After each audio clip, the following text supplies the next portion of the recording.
Welcome to Rates and Barrels. It is Friday, January 7th. Derek Van Riper, Saris, Britt got the whole band back together here on this Friday. On this episode, we will share New Year's resolutions inspired by our colleague, Andy McCullough. We are going to not only share our own personal resolutions for the upcoming year, which I know everybody is anxiously tuned in for, but resolutions for big league teams as they try and make things better for themselves in 2022 once they're able to do so. I know we're still limited to minor league deals and hiring bench coaches and hitting coaches, and saw a rumor from Zach Buchanan that Eno is a candidate for the bench coach position for the Mets. So, if you accept that position, I would appreciate it if you told me first, just so I know to pack bags accordingly to go figure out what I'm going to do with the rest of my life.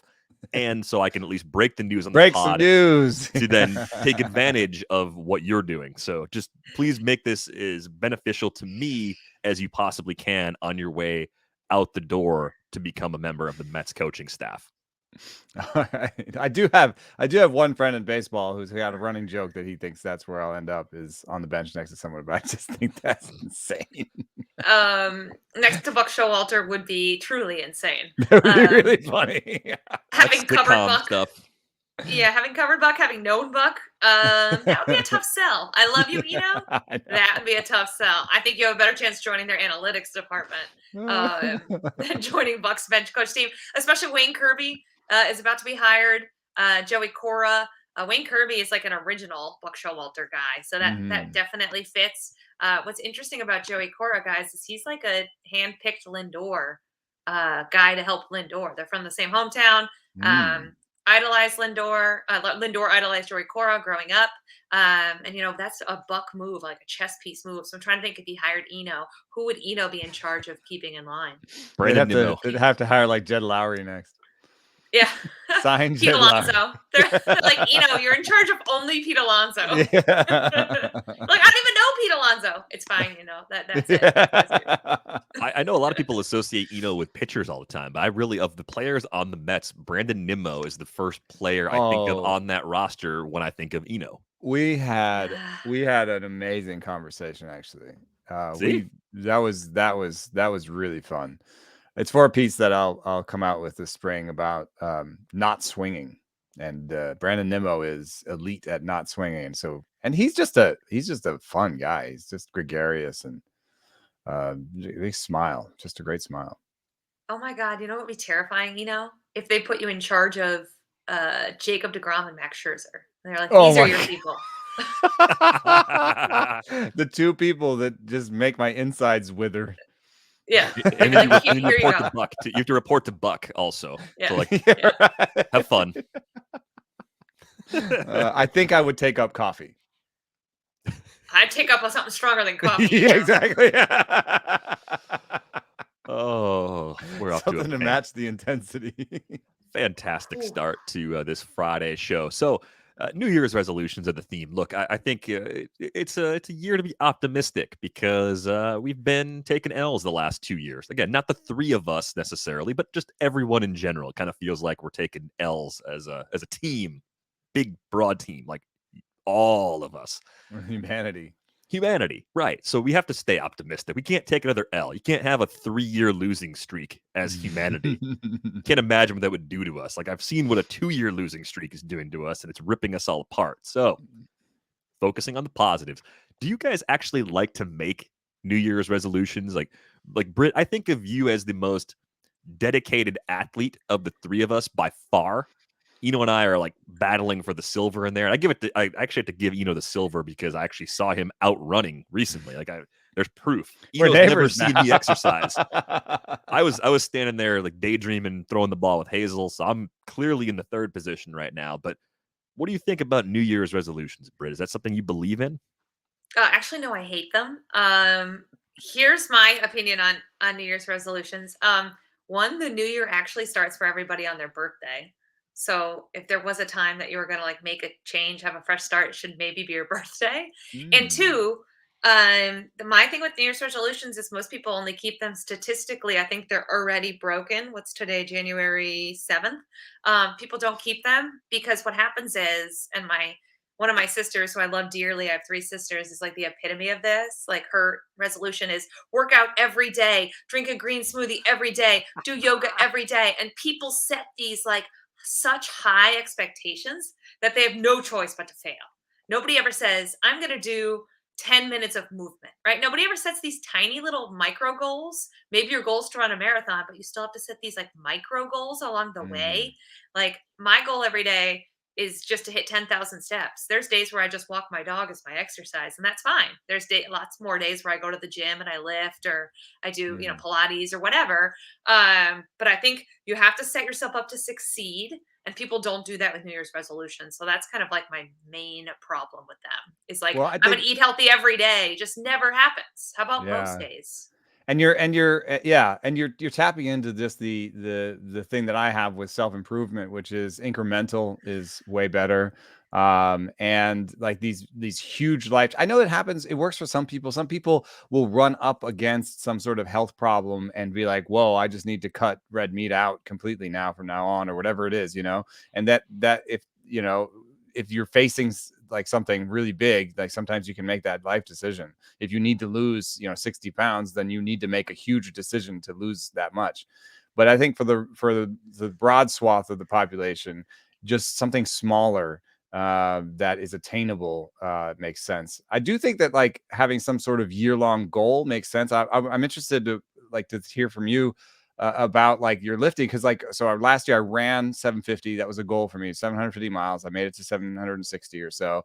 I'm struggling with the number. I'm going to do a new number this year. It might only be like 800, 850. I'm going to run an official half marathon. So that might be my goal, but I'm not doing that from zero. I ran 13 miles in one go last year. So I'm like, but this time I want to get the number and go do it.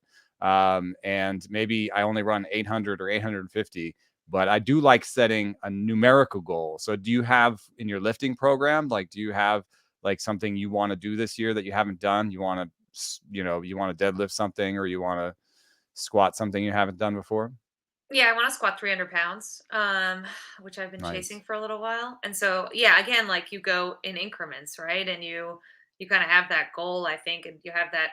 For me, that's what gets me to the gym every day. Is I have that long-term goal in mind, but also, like you were saying, the tiny goals. Like, okay, today I'm doing 5x5 at 80%, and I feel terrible. Well, let's just get through this.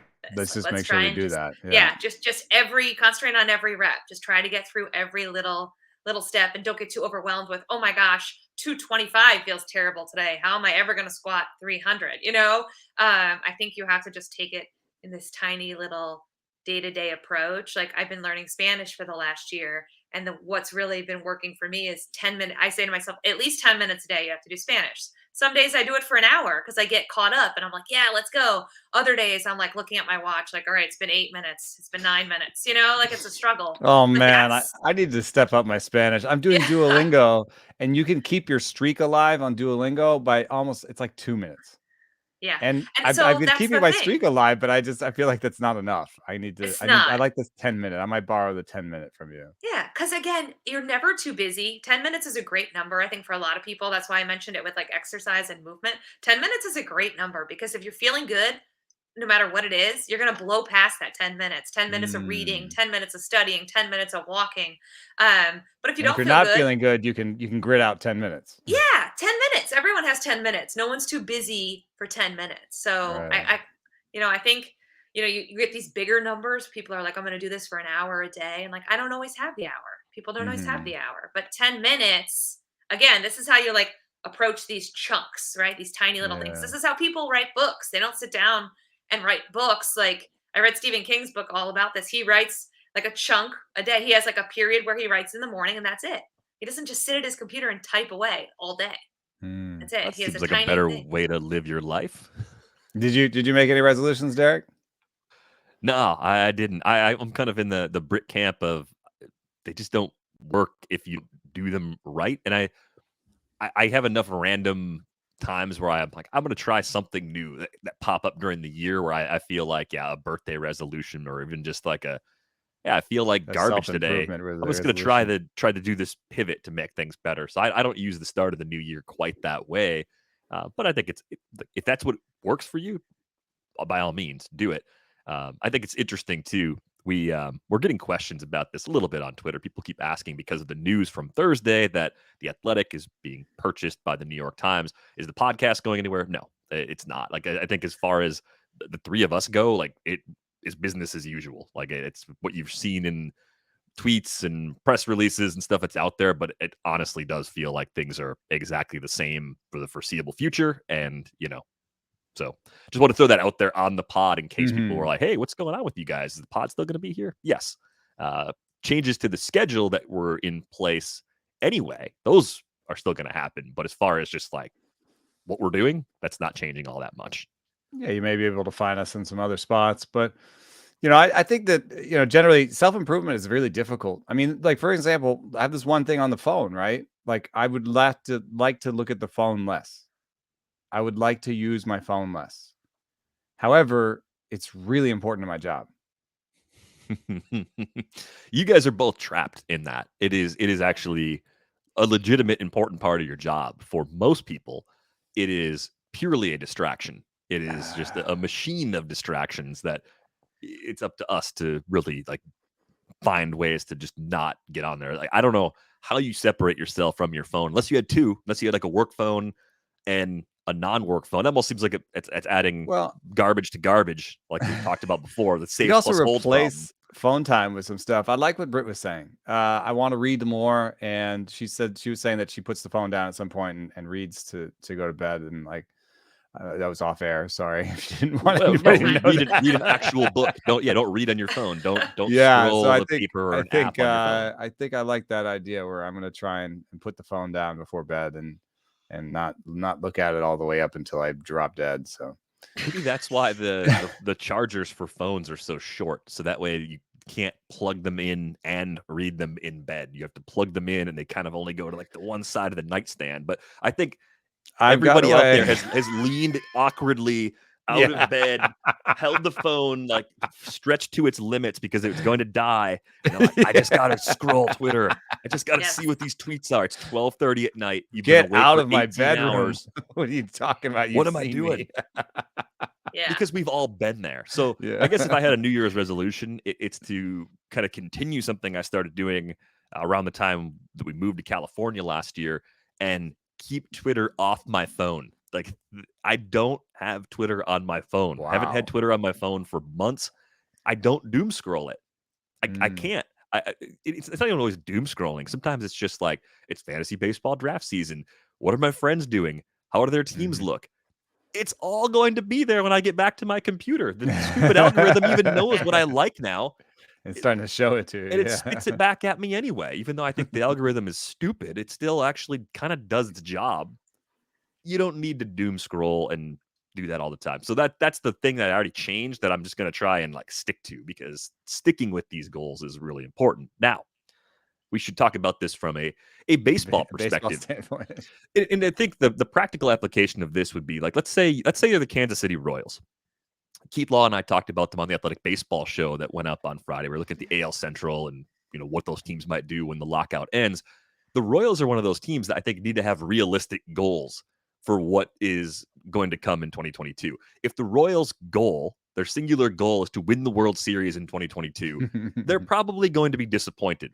It's okay to want that, but I think the intermediate goals are more important to them, right? It's to bring up the trio of young prospects and to have all three of them, Bobby Witt Jr., MJ Melendez, and Nick Pratto, to have all of those guys in the lineup as comfortable big league regulars by midseason or whatever their timetable is for that entire group. Have all those guys as fixtures in the lineup.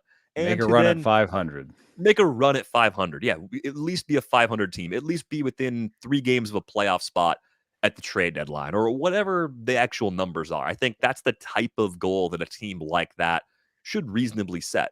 And you can be an exciting team that sells a lot of tickets, that actually gets people watching you again without being a playoff team. I think they're among the groups of teams, among the group of teams that could actually fit that sort of description. So I think the resolution definitely needs to fit the team correctly, the same way that it has to fit a person correctly. I'd add like hit on a pitcher or two. Yeah, for them, I mean, especially because they keep bringing up these guys, and you get every time you're like, oh, Jackson Kowar or this guy, and you're like, come on, one of these guys got to be a little bit better than like a 4 or 5 ERA. Yeah, for sure. Yeah, but you're right. There are teams that like, okay, if you're the Orioles, like, don't you have to? They're in year 4 now of this rebuild. I mean, Adley Rutschman's probably going to be up at some point in time. I think we all know that. Do you need to see improvement in record? I think for a lot of these teams, the answer is yes. You can't convince fans you're headed in the right direction when the record's headed in the wrong direction. Baltimore top of that list. I think Detroit's kind of an interesting team in terms of like we saw some forward progress and forward momentum. And then obviously Texas, because what offseason we had, they sort of won the mini offseason, right? Them and the Mets. And the Mets we'll get to a little bit later because they're just a fascinating team, I think, stealing coaches from the Yankees and kind of drumming up what may be like a really renewed rivalry between those two teams. But it's interesting to me to look at the teams that yet are not going to compete for the World Series, but need to compete for something, like need to give their fans some kind of hope here. And I think there's a lot of teams in that category, maybe not to the degree of Baltimore, but still in that category. Yeah, I think there's a few ways we could do this. We could go division by division and kind of throw some ideas out there for each team. We could go from the bottom of projected WAR to the top, and then the teams that are similar at least get goals that kind of fit. I'm open to going about this Let's just throw some out there.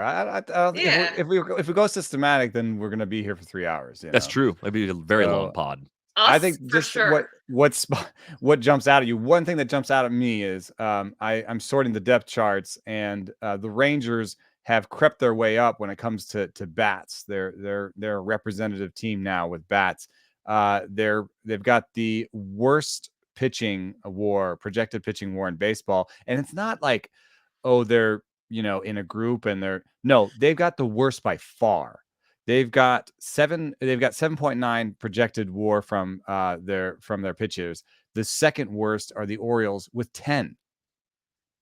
So they're missing some bodies, and it does come from the bullpen, and maybe bullpens are volatile, and there's some names there that could get healthy, and we talked about this, but really the second worst pitching staff in baseball behind the Twins. So if I have a New Year's resolution for the Rangers, it is go get some pitchers. Yeah, that's a big one for sure. And it's clear that they are willing to spend and add. Like they've done that already this offseason. They're going to continue doing that. They got the new stadium. All of that fits. We spent that money in like 8 minutes on a pod, like before they spent it. And they've been decent at finding pop-up pitchers like Kyle Gibson and Lance Lynn in the past. So they've got some sort of good process there, and they need to follow that process. Maybe buy a big name pitcher too. I just think there's a lot of teams in this position. Like I would say Minnesota is there, as you mentioned. I had to mention Minnesota right there. Minnesota for sure. Texas. But they don't spend it all. Well, Minnesota really doesn't. Cleveland on arms. I mean, they spend on Donaldson, but they don't spend on arms. Like Cleveland is in a weird What's Cleveland spot. doing? Yeah, but what do you watching their name change? I mean, what do you wish for them? I mean, it's not clear when I look across that like, oh, they need to do this exactly. No, I don't know. It's not. I do think, especially in like bigger market teams, like with the Yankees, like, do you have to get a Correa or a Trevor Story? Because you look at the Yankees and they're so terrified of the luxury tax, right? I kept hearing about getting under the luxury tax. If they go with the stopgap auction, like maybe an Andrelton Simmons, as they wait for their young prospects to maybe get to that point, are they kind of waving the white flag on this year? But they're the second best projected team right now in baseball. They're always projected, but look at what have they done that's made them so much better than last year's team. Yeah, I know, it's true. So why are they projected, right? Like, why are they projected to be so high? Well, they were a good team last year too. It's just they're being right behind the Dodgers. I mean, they made the playoffs. I think perception of the Yankees. This is the problem with goal setting. The Yankees are, I don't know. Imagine your most athletic friend, where everything just comes so easy to this person, and they're the kind of person that's like, I'm going to do an Ironman this year, and you're just like, come on, who does that? I know people actually do man. Yeah, Like right. it's a pretty amazing. I didn't know what it was accomplishment. until this break, and I'm impressed. It's a lot. Yeah. Once you're like, oh, like all of that. All Maybe of that in one one day. of those things. Like, all of that in one day, Well, back to back to wait. back. What To is get it? It's back a to the half Yankees. marathon plus 2 miles of It's a mile swimming, swim. a mile No, it's swim, a mile. It's a mile. a swim. half marathon, and then like 30 miles of biking or something.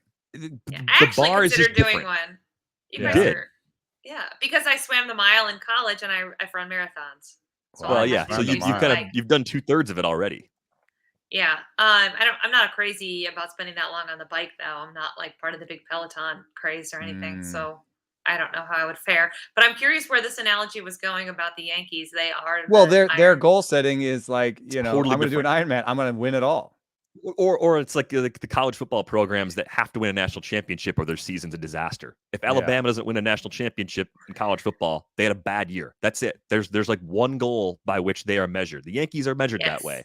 There's only a handful of teams like that. The Dodgers are like that now too. If those two teams don't win the World Series, they had a bad year by most people's measures and their internal measures. Correct. But on the micro level, how do you get that team, which is already projected as the second, how do you get that team to the World Series? You have to get a shortstop, don't you? Well, the thing I that don't they're think you do. missing is the thing you don't get in free agency. The thing that they're missing is a combination of athleticism, defense, and offense at a premium defensive position. And starting pitching depth, because behind Garrett Cole has always been. You can get that in free agency, but I think when we look at that, we're like, oh, Aaron Hicks is the center fielder, and is it if it's Glaber at short again? Right now, Urshela's at top of short in the depth chart. Like, you usually, like, if they do buy a shortstop, he's going to have to move off a shortstop. So I actually do like the idea of getting shortstop. I think they should go get one of the shortstops because you get him for shortstop for 2 or 3 years. You think he's going to be their third baseman after Gio, and you hope that one of your prospects becomes a young shortstop of the future. Right. Sorry, go ahead. No, it is hard to get premium defense and offense at a premium defensive position in free agency because you're buying post peak players. But there's still options. Trevor Story is still out there. I think here's the thing. If they don't get Trevor Story, they're not ruined. It's just the best thing they can do in free agency with the current build of their roster. Now, I think the other thing with the Yankees, kind of bridging the question that Britt put out there, like, how do they really get there with this roster? By projection, they should be there already, even without a shortstop upgrade. Even if they run it back with Glaber, which will piss everybody off in the Bronx and lead to that cloud of negativity that just hangs over the Yankees when they're not winning 10-0 every night. Okay. The problem, I think, based on how projections work and the makeup of that team, if that's an older team, we know older players have favorable projections that they're not as likely to meet because of health and decline. So Stanton has currently a 581 plate appearance, 3-win projection, which is possible, but I mean, we know Stanton. 3-win projection for a DH is actually pretty amazing. That plate appearance number is staggering for Stanton. He's still hitting missiles. There's like, in terms of underlying numbers, there's not a lot of evidence of loss of strength of any kind for Giancarlo Stanton. Piss missiles, please. Please use the technical term. Piss missiles. So I can entertain the argument that even though the projections have them as the second best team, Fangraphs WAR projections have them as the second best team in baseball right now, that they're not actually the second best team in baseball right now, that they're like the 7th or 8th best team in baseball because of added injury risk and a reduced likelihood of them actually hitting those projections compared to age and oldness, which is a hard thing to fix in free agency. Compared to the Dodgers or the Astros or the White Sox, or the Blue Jays would be a good example. Like, the Blue Jays are a younger team that have a lofty projection. They're probably more comparable to the Blue Jays than the WAR projections would lead you to believe. The Blue Jays aren't a bad team. The Blue Jays are a likely playoff team in 2022. So I don't think that's necessarily a bad thing. But yes, how are they going to fix their flaws? Their resolution should be upgrading at shortstop. But what else could they do? It's not like adding Trevor Story doesn't fix some of the concerns. Britt has issues with the pitching depth. I think a lot rides on Luis Severino being healthy this year. That rotation looks a lot different with him versus how it looks without him. I'm still a Jordan Montgomery truther, so I look at him and I see what could go right more than what could go wrong. I think there were some steps forward last year. I mean, Cole at the top. Mentioned Luis Heel on our last episode as a guy that could have a more prominent role. I could definitely see that working out. Tyon could be a little better this year than he was last year. That wouldn't be much of a surprise. I don't think any of these things are stretches. I actually think the biggest stretch with the rotation is banking on a fully healthy Luis Severino. It's kind of like a fully or healthy a Nestor Cortez repeat. Or a Nestor Cortez repeat. Yes. Relatively speaking, compared to other teams, we were just talking about teams at the bottom of the pile for pitching. The Yankees are in a good spot overall with what they have for pitching. And sure, could they do a little more? Will they do a little more? Probably. But I don't think that's a major weakness. I think it's actually a strength relative to the field. I have an idea for them. Trust your kids. Instead of signing Brett Gardner again, instead of signing Corey Kluber again, pencil in Heel, pencil in Florial. Trust the kids. And have 3 roster spots. Hey, just have 3 roster spots next year. They're going to go to totally untested young players that you think are ready for the show. That's a tall order in the Bronx. I know. I like know it's crazy in the Bronx. That's a tough place. This isn't Kansas City. I know, and it didn't work out necessarily with Clint Frazier or whatever. And they always try to kind of do it slowly and see if they can make it. But I would love to see some youth in New York. I'd love to see them. I always think of Jabba Chamberlain, though. It's like the poster child for what can happen to somebody who's just brought up. I mean, Clint Frazier too, dude. I mean, he yes, exciting, and they ruined him. Yeah. So there's that hanging over the head too. But I like it. It's a bold idea. Do you guys have any other bold New Year's predictions for teams? I like the bold. Here's one. Washington Nationals, revamp your entire player development setup. That to me isn't bold. It's long overdue. Clean house. They won't.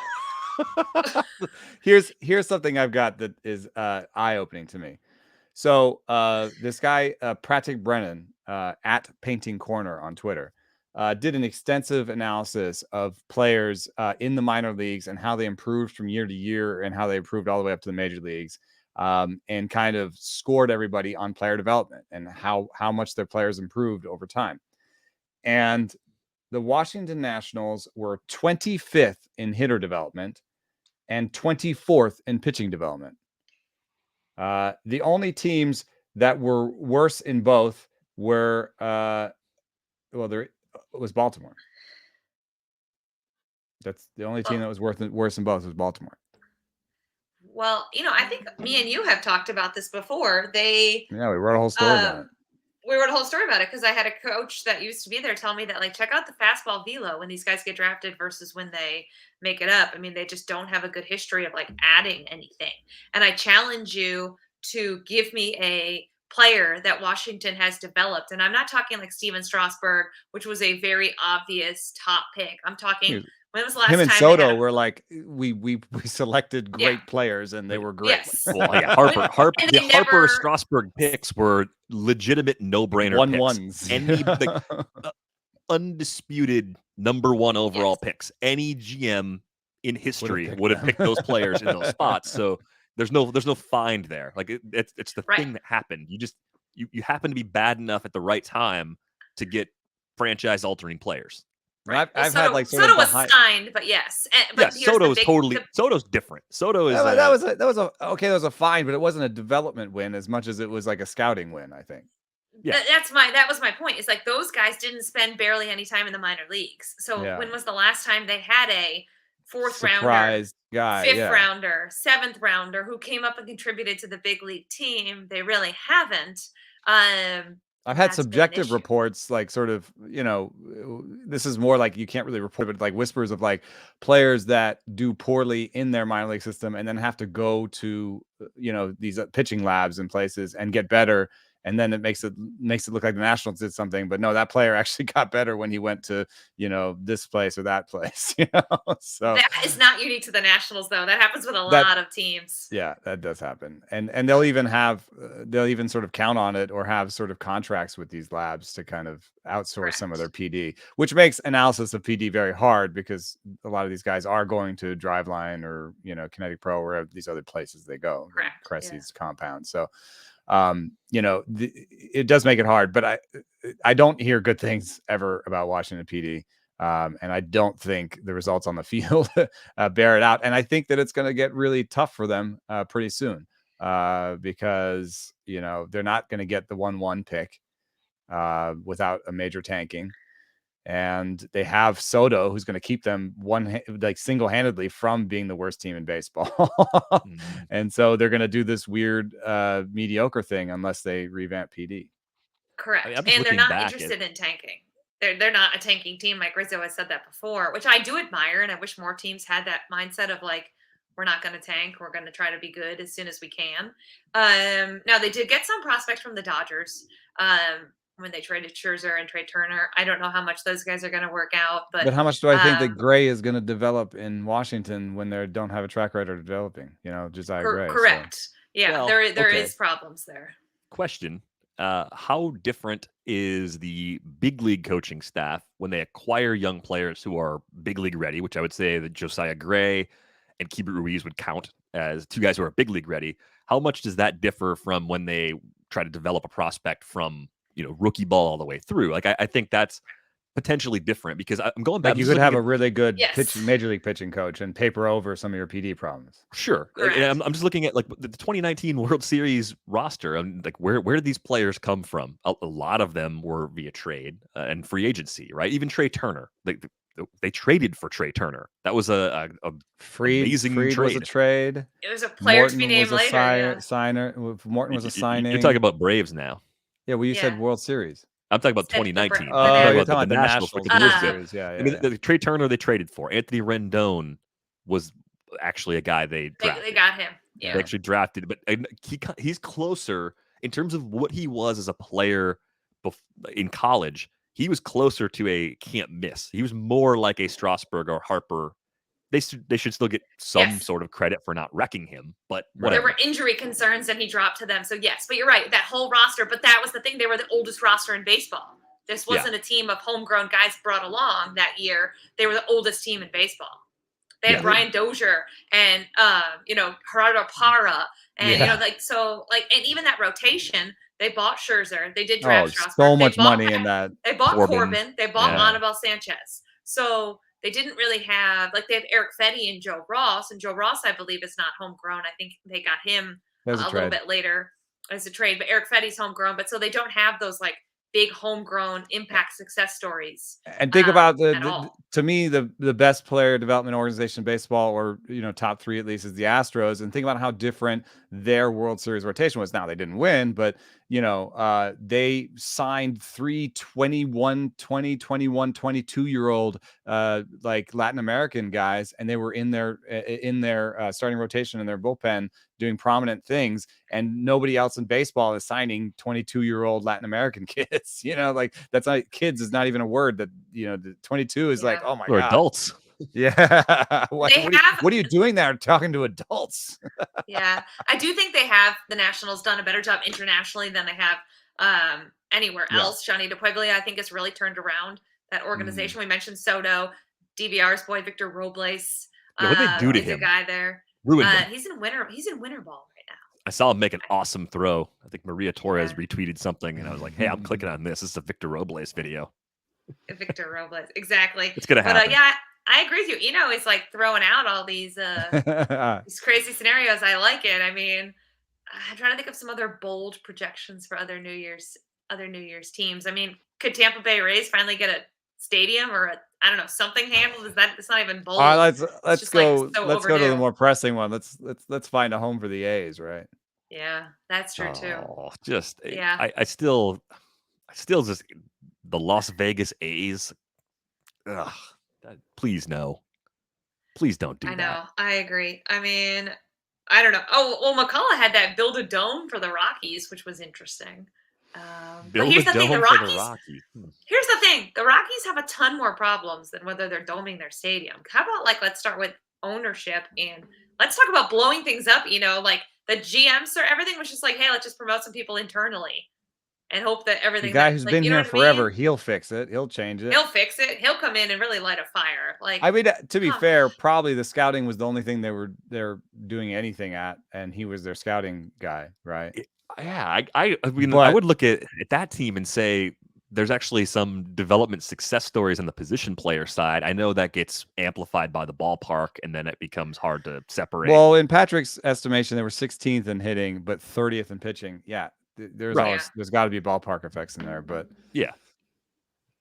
I've got a piece I'm working on with Nick Groke, and my New Year's resolution is to work on that, because I've got an hour long interview that I don't want to transcribe, because transcribing an hour long interview is just it's so awful. So that's why I keep putting off. Sorry, Nick, if you're listening, we'll get to that. But I also have an interview planned with a sleep expert at Stanford, and so there's something to this doming, but I almost want them to have a pressurized room, like a pressurized nap room.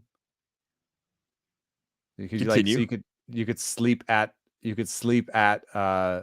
sea level at the ballpark. Would that cause more problems though? Because then your body has to adjust again back when you get out.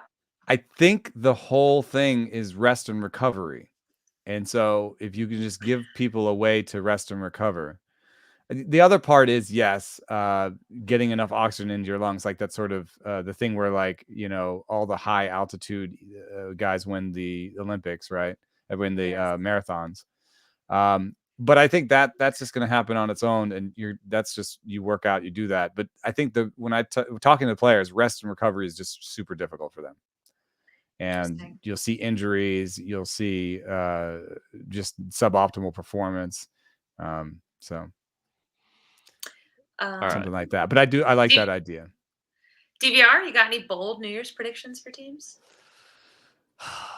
Yeah, I mean, I'm looking at the Blue Jays and I'm saying, what should their resolution be? Because it feels like they've been doing pretty much everything right, trying to launch this team as the core came together, right?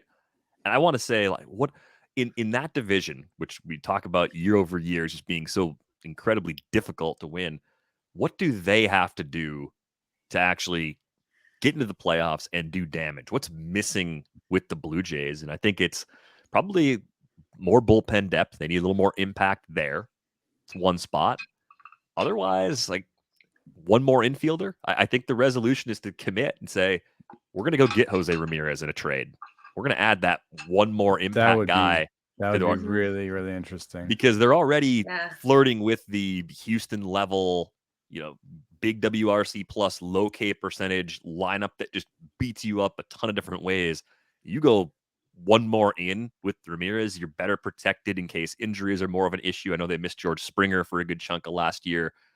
I think they have to do it. I think, especially in that division, you can never have too much. Yeah, starting Biggio and Espinal in this division on that team just seems like you're right. I think it's begging for one of them to be pushed into kind of a utility role. Yeah, you got to push the last few chips in if you're Toronto. You're doing I have no qualms with how they've got to this point, but don't stop now. Yeah, they're an interesting team, and you look at their roster and how young they are, and those guys are going to continue to get better. We talked about the Yankees and how their projections might be higher. The Toronto, I mean, good luck projecting how good Vlad Guerrero Jr. is going to be, right? It seems like there's no real limit for some of these guys they have. So I agree. Let's go all in. Let's absolutely make Toronto just be mashing and run the AL East. That would be a great story. I'd love it. I'd love it if it's Jays and Rays and then 5 games of separation or more between Yankees, Red Sox this year. I would love it to turn into more of a 2-team race. Yeah, and the free agent options, I mean, what do you get? I guess Biggio is a left-hander. You could go get a Josh Harrison or a Donovan Solano, 2 right-handed infielders, and that would be the kind of like incremental approach. But I think I like this idea of going big.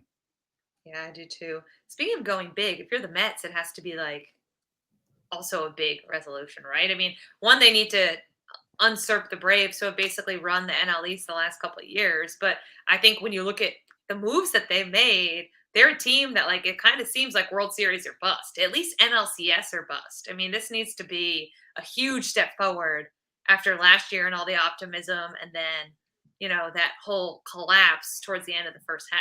I think if you're the Mets, the Mets fan base, you got Buck Showalter, you got Max Scherzer, you've got all of these exciting additions. You've got the money, you've got the ownership. The Mets are going to have to go big or go home. That's exactly what it feels like. We talked about the Yankees being the same way, and I think it has to be like that for the Mets. Yeah, I think it's interesting because they got a little change in their pockets, right? Like in Jeff McNeil and JD Davis and Dominic Smith. I mean, we talk about wanting to build teams that have depth, and so the depth is never bad, and so you could go to battle with those guys. But it does seem like you could go to battle with 2 out of those 3 guys and turn that last guy into maybe a 5th starter that's better than Tyler Mayfield, right? And get more depth on the pitching side. I think that might be the move is trade Jeff McNeil for a pitcher. I really think strong. I think they line up really well with Oakland. And we were just talking about this on Under the Radar earlier today. If you look at Oakland, we've talked about all the ways this team could be dismantled. They always try to play the middle, as we've said. I believe that that's generally true. Things can be different this time. Frankie Montas is the guy that you want the most if you're trading it. It's the question isn't even like how long do you have him even? Of the pitchers they have, which one do you like the most? I think the consistent answer from everybody is going to be Frankie Montas. Now, you would have him longer than Bassett and Manaea, and 2 years that's as opposed to 1. That's nice. So like that's extra. I think they line up perfectly with Oakland because part of playing the middle is being willing to take guys with flaws and who are big league ready and just letting them play and see what happens. And I would say that describes Dominic Smith because we've seen him show signs of being a well above average big league hitter. He's played out of position for a long time. If they also trade Matt Olson somewhere, guess what? Dominic Smith's your first baseman. JD Davis, yeah, he's not at all Matt Chapman, but he'd throw him at third base, throw him in left field, maybe even make him a regular DH. He's going to hit enough to be an everyday guy.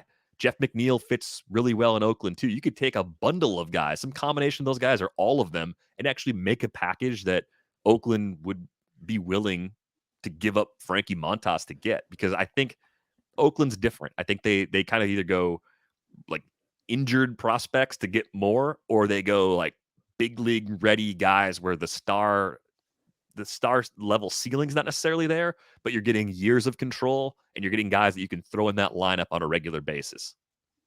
Yeah. Yeah. They want pop-up prospects is another thing they like is prospects that are performing well but aren't thought of that well in the scouting community. Yeah. And I'm sure you can find one. If you're Oakland, I mean, you have to hit on all these trades, right? Like that's going to be your New Year's resolution is hit on the trades because we're dismantling our team.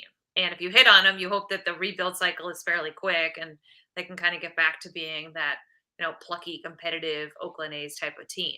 But honestly, I kind of feel bad. Mark Kotsay, the first year manager there, it's going to be a rough sledding for a couple of years in Oakland. But again, you just have to hope that the front office that has been fairly savvy. Yeah. They make that Semien Bassett trade again. Yes, exactly. That's really what you have to hope for. And, they could have a quick turnaround if they hit on these trades. Like it could be, a fairly quick cycle where they're back up again. You just don't really know. And like you guys we were saying earlier, they've got the stadium issues and just a really tough time to be an Oakland A's fan. What did you both think of I don't remember who the original report. I just know trade rumors picked it up, and I just saw the headline. But Matt Chapman to the Yankees, but maybe as a shortstop. I just thought that was kind of bizarre. Like if the Yankees don't get Trevor Story, yeah, you could see him going somewhere else and playing second base. I've suggested the White Sox. I've suggested the Blue Jays. He could follow Marcus Semien's footsteps and try to go that route. That worked out just fine for Marcus Semien in the end. One difference: Marcus Semien a year ago did not have the qualifying offer or draft pick compensation on him. The A's did not give Marcus Semien the qualifying offer when he became a free agent. The Jays, of course, did. So they got the draft pick when he left for Texas. But if you miss on Story, Brian Cashman doesn't go into panic mode, but the Yankees will still try to do something. And it's Matt Olson or Matt Chapman or maybe both, probably just one. But Matt Chapman at shortstop was just something I didn't think any team would do, even though he's an amazing third baseman. Like, is that even plausible? Like, they could actually go that route and take someone who's not a shortstop and just make him a shortstop? There's a really, I kind of share Britt's, I don't know. There's a really interesting piece that's relevant to this by Russell Carlton in Baseball Prospectus this last week about the defensive spectrum and wins above replacement, and just the idea that you could take a guy who was a +10, +15 third baseman like Matt Chapman and just put him at short, and it would work out because the defensive numbers say they should, which is very different than what it actually works like in player development, or when you're trying to put a team together, when you talk to players, right? When you talk to players, shortstop is very different than third base. Third base, you only have to basically cover half of what you have to do with shortstop because you have the line. You have this line thing that sort of protects you, or that you're always thinking about how far you are from the line. Whereas at shortstop, you just got that wide expanse in both directions. You don't have a line protecting you. And so I do wonder if, like, maybe Chapman plus Urshela, who has a good defensive reputation, like, you just put two really good defenders over there and you hope to have basically average defense out of the two. It's bold. It's bold. And I kind of dig it from an analytical standpoint, but I think that the players themselves would not dig it. Yeah, it is bold. I kind of think of Manny Machado and what happened with him. And I remember, he came up, they put him at third base. He was terrific. But he was a shortstop coming up, right? Yeah, yes. I was going to get to that. So, but then they moved him. Yeah.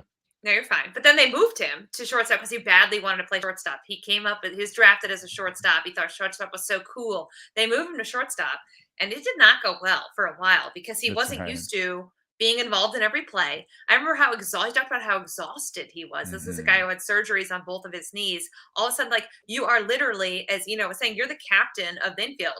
You are involved in so much. It's so much more of a physical wear and tear on guys than they realize. And when Machado moved back to third base, obviously in San Diego, they had Tatis. I remember he was happy about it. I think it's not quite as easy as people realize. Oh, this guy's a really good defender. Let's just move him over a little bit. They're totally different positions, totally different physical requirements. And also, it's mentally exhausting, guys have talked about, because there is no break. You have so many more things to worry about, covering bases, backing things up. There's so many more things involved than just fielding from a different position on the field. Yeah, I was talking to a coach about how they track fatigue and how they think about when they had to rest their veteran shortstop. And they mentioned that one of the things that's so difficult about shortstop, and the thing that they track, and they actually have someone tracking this, is starts and stops. And so the shortstop, there's so many more plays where they, even if they don't touch the ball, they have to move towards the ball, right? There's so many plays where they're like, oh no, it's to the second baseman, or it's a single or whatever. You know what I mean? There's so many plays where they start and they have to like maybe even dive and not get to it, or they have to go to second. They have to do something. I mean, think about the left fielder. He's like, well, that ball's not near me. Well, that ball's not near me. That ball's not near me. The shortstop is always like starting. I got to go to second. I got to go to third. I got to cover. I got to do this. So they're starting and stopping. And they said that's fatigue, is where you get the fatigue out of starting and stopping. I'm trying to look up right now. The internet is not helping, but when was the last time that Chapman actually played short? I just thought when he was coming up, he was part of a team. I think that A's group was, if I remember correctly, was Chapman, Olson, and maybe Daniel Robertson. And he didn't play it. He played. I don't think he ever played it because Robertson was always the shortstop on those teams. I've got it open now. He played 10 games in Double-A and 2 games at Cal State Fullerton. I mean, okay, so there's that. But like, I know the Reds one did game in the majors, 2 games in the majors. So you're talking about 14 games in his entire career. He's played shortstop. It's just a little different. Enough. Well, this is different than Eugenio Suarez trying to play shortstop. Just because that failed doesn't mean this would fail. Yes, But I think Suarez you're even opening him had up to more injury. history. Suarez had been a shortstop. Yeah, no, that's the funny thing about it. But I think when I looked at defensive measures for Suarez as a third baseman, and just kind of seeing his body type and how he moves, it was kind of like, that guy at shortstop again? Yeah, I think he might have outgrew the position. At his age, yeah, he got bigger. I think he just outgrew it. And with Chapman, it's weird, but I can kind of talk myself into it. He's a little bit closer body type. He's younger. Yeah. And How by old the is way, he? this came from This came from the 20 Michael K show originally. Buster Olney from 28. ESPN was a guest. Oh, Chapman's a little older than I thought. 28, he'll be 29, pretty much opening day age. I mean, the end of April. This is his 29 season. I don't think I like it. There's a part of me that wants to like it because of, it'd be different and it's bold and the analytics say that maybe it should work, but I don't think I like it. I don't like it either. I also think with Matt Chapman, and curious what you both think about this, moving a player defensively, I think could have downside effects on their offensive performance. And what you want from Chapman is a bounce back offensively. Right. You're already hoping for a better version of Chapman at the plate. I believe in a Matt Chapman bounce back as a hitter anyway. I'd just be like, the ball hard and focus on the high fastball. Figure out how to hit the high fastball. I don't want to ask you to also focus how to play shortstop right now. I think we saw enough from him as a hitter in 18 and 19 with the K rates consistently under 25%, where I think he can get the K rate back down in the future. Still going to provide power either way. So I do like him as a bounce back. How about Chapman to the Blue Jays? Also good in the event that Cleveland's asking price is too high or someone else comes along. Yeah, having a backup option, I think that would be a good fit. Agreed. That's a good point though, DVR. Like you don't want to ask a guy to play a new position because there are ramifications offensively. Especially we talked about the physicality. Yeah. And he's now going to be beat up. And Manny was just exhausted. And again, a lot younger. And I think when you look at that, and I believe Manny's numbers offensively may have dipped a little bit. It wasn't quite as fun. I remember in his head, he thought like shortstop was going to be so awesome. He's going to be such a cooler position than third. And turns out not only is he much better at third, but it's much less, it's a lot better physically for him. Mm-hmm. So, and I think when you try to ask someone to do a new role, all of a sudden Chapman's legs hurt, right? Because he's been doing the start and stop, I was talking about. Well, that lower half is what powers your swing. There's all kinds of ramifications for that kind of stuff. So, the other connected thought here, right? If you want to put Matt Chapman in Toronto, and my resolution for them is to keep going. Is that a resolution? It's just encouragement. I'll push the chips in. Push the chip. Keep pushing chips in. Okay, what are you sending back to Oakland? Thinking about, again, a package of players they'd be interested in. I think here, Kevin Biggio is a guy you'd send back. Like you'd say, okay, he can play every day in Oakland. I think they'd be into that.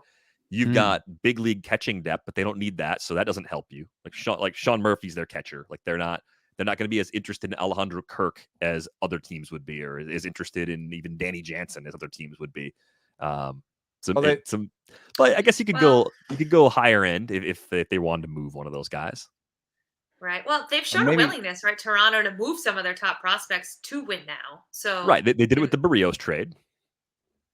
So and now is the time to do that. They've got two guys in the top MLB.com's top 100. It looks like. I think Jordan Groshans and Gabriel Moreno are pretty they're I think Groshans could go. Orelvis Martinez is in here. Orelvis, he's good. Orelvis Martinez is a good prospect too. You could get an interesting mix because if the Jays are willing to move Nate Pearson, the injured pitching prospect is exactly a thing that Oakland takes chances on. There's a lot of evidence. And I was right now just looking for their best depth. But if they made it a bigger deal and it was Chapman plus maybe one of the 1-year guys, Mania or Bassett, then you could put Pearson and Biggio in, and that would be totally an A's deal right there. And a prospect, obviously not Moreno, probably not Groshans. That's a little aggressive. Probably not. I mean, it could even be somebody like Thomas Hatch. Where it's like Thomas the Hatch. A's are like, I like that guy, and we could plug him into our rotation right away. Here's another A's guy that the Jays have right now: Kevin Smith, infielder up at AAA, a little older, has nowhere to play in Toronto. And that they guy need a could play a shortstop. ton. Could play a ton in Oakland. They need a shortstop in Oakland. Okay, so Nice. we are There we go. good Kevin trade. Smith. It's a lot though. I mean, Biggio, still has years of control left, and Pearson. It seems to be a lot of people have high hopes for him, but you're getting a lot. I mean, getting a lot. That's an interesting idea. Biggio, Kevin Smith, and Pearson I like this. for Bassett and Matt Chapman. Yeah. I like this. You know what? We should write like a bold trade for Toronto ideas, because obviously I have nothing going on and no story ideas. So Or maybe maybe a list of 5 bold trades. 5 bold trades. People love bold trades. I love bold trades. I think bold trades are amazing. Everyone loves the bold trade, and hopefully we're not that far away from getting them back. Any other resolution type things on your mind? I got a resolution for you. Get to the table. Oh God, why did nobody say that? How about get to the table? No, not even that. How about schedule a meeting? Yeah, Jesus. Oh Talk. my God. Here's my bold resolution, guys. I think all negotiations should literally involve both parties locked in a room, not allowed to come out, not allowed to eat, drink, take bathroom breaks until it's resolved. You want to talk about short lockout? That's it. Here's some cups. We'll give you some water so you don't die. Give you some water bottles. That's what my husband does when he goes hunting. Like, takes plastic water bottles. There you go. Take those water bottles inside with you. You drink them and then you use them again. People are so weird. I'm glad people do it, and I'm glad it makes people happy. It just I don't have the genes that are happy. I've enjoyed shooting guns, but I just done it at places where you can shoot guns. Shooting range. Yeah, totally. I did that once just because I thought it would be a good skill to have. Like, what if someone breaks in and I'm home alone? Like, I need to know. I think it's a good skill. But yeah, sitting alone in a cold hole when it's 20 degrees here, not for me. If I'm home alone and someone breaks in, I'm throwing micro machines on the floor and then running through the house and throwing paint cans at them. Hoping Hazel attacks them. Sorry to bring up stats, but the stats say if you have a gun in the house, you're more likely to injure yourself. Oh, thanks, Eno. No, actually, I'm just the baseball bat guy, because I'm not missing with a bat. Like, this is not going to happen. Yeah, true. And if they take the bat from me, or if they have something better, then I put the bat down and I say, "What would you like from my house?" You know what? That's true. Maybe the resolution should be actual home security systems. What would you like from my house, except for my children? Yeah. I have a black belt in karate, and I've never been. I have a black belt in taekwondo. Nice. My parents wanted us to be able to defend ourselves, and I've never actually used it. And I kind of always wanted to use it, but now it's like almost too late because I'm like old and out of practice. Do you even remember any of it? Yeah, I'd kick someone and like pull a muscle, but. Well, as long as you hit them, it's a fair trade-off to make, right? You land the kick, pull a muscle, that's probably still both on the ground. Sure. Yeah, just got to make it a really good kick. On that very cheery, bizarre note, we are going to go. You can find us on Twitter. Eno's at Enosaris. Britt is at Britt_Giroli. I am at Derek Van Riper. The podcast has a Twitter account. It has never tweeted, but it will tweet soon at Rates and Barrels. If you're watching us on YouTube, be sure to barrel up on the like button. If you haven't subscribed to The Athletic already, theathletic.com/rates and barrels gets you 33% off a subscription. I have no idea if there's going to be some kind of super bundle that gets you New York Times cooking and crossword and everything else all together. I'm sure something will be there. We don't have that offer yet. Sorry. If you just like what we're doing, you can still support us at theathletic.com/rates and barrels. But that's going to do it for this episode of Rates and Barrels. We are back with you on Monday. Thanks for listening.